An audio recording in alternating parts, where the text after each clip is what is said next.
આપ્યું હોત તો? સાહેબ પણ મારી ભૂલ થઈ ગઈ, હું માફી માંગુ ને બધા વચ્ચે માફી માંગુ. તમે સાહેબ વડીલ છો, કોઈ નાનો માણસ એવું કહી દે કે કનુભાઈ ચોર છે એટલે તમારે જોઈ લેવાનું, બીજું કઈ કનુભાઈ ચોર જ છે એમ બોલે છે સાહેબ. હું તમારા સાથે અમે ભાજપના છીએ, તમારા સાથે તમારા કહેવાથી અમે ભાજપમાં જોડાયા સાહેબ. મારી વાત સાંભળો બરોબર, એટલે તમે અમારા પર ખોટી રીતે અમે ચોર હોય ને સાહેબ તો કીચે ઉતારો કાન ફટી. હા મીડિયા સામે કાન ફટી પકડવા તૈયાર છું, પણ ખોટું હું ના ચલવી લો. મારો બાપ હોય કે મારો છોકરો હોય હું ના ચલવી લો સાહેબ. તમે વારે ઘરે મહેશ સાહેબ એવો વિડીયો મૂકે કે હું એટલા બધા પથ્થર થી આપીશ, પંચાયત ને આપો ના ના મને બદનામ કરવા માટે કરો.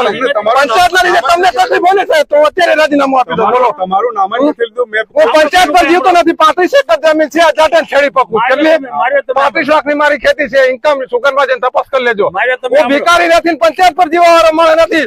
મારી છોકરી છે, મારા છોકરાની છોકરી છે, એ મનસુખભાઈ વસાવા સાહેબ ની છોકરી છે, એને બદનામ કરવા તમે સદંતર રચો જેમ ચોખ્ખે ચોખ્ખું આમી સાથે કહી દેવાનું હું બી આદિવાસી જ છું.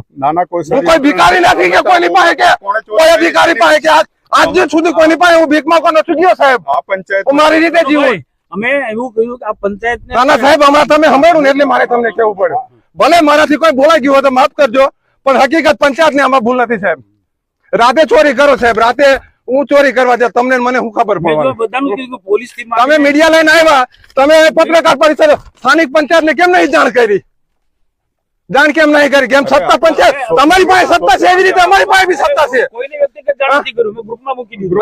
મારા પંચાયત માનનીય સંસદ સભ્ય મનસુખભાઈ વસાવા સાહેબ, મારે એ મારા વડીલ છે, ગામલાઈ ગામમાં ખનીન થયેલું છે એ વાતમાં હું મનસુખ વસાવા સાહેબ સાથે સમજ છું. પણ વારે ઘડીએ મહેશભાઈ વસાવા સાહેબ ને મનસુખભાઈ વસાવા સાહેબ એવું કહેવા માંગે કે પંચાયત ઇન્વોલ્વ છે, તો મારી પાસે એનો સાહેબ જો મેં થયેલો હું વડીલ તરીકે હું એક તમારા દીકરા તરીકે તમને હું લેખિત આપું છું, હું તમને સહકાર આપવા તૈયાર છું. પણ વારે ઘરે મારી પંચાયત ને એક લેડીઝ સરપંચ તરીકે તમે બંને અધિકારી મારા બાપ જેવા છો, એક દીકરી તરીકે તમારે છે એને તમે બદનામ કરવા માંગો છો, એનો મતલબ સીધે સીધો આ છે.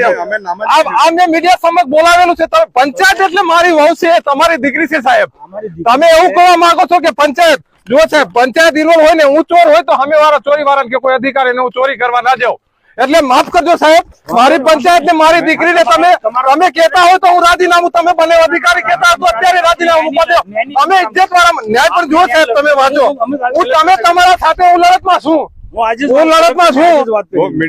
તમે જો સાહેબ તમે અધિકાર તમે વારે ઘરે સાહેબ એવું કેવા માંગો કે પંચાયત ઇન્વોલ્વ છે, પંચાયત ઇન્વોલ્વ હોય તો આ પૂર્વ ના હોય સાહેબ. મનસુખ સાહેબજી માફ કરજો સાહેબ, માફ કરજો. પણ 3 મહિના પહેલા તમારો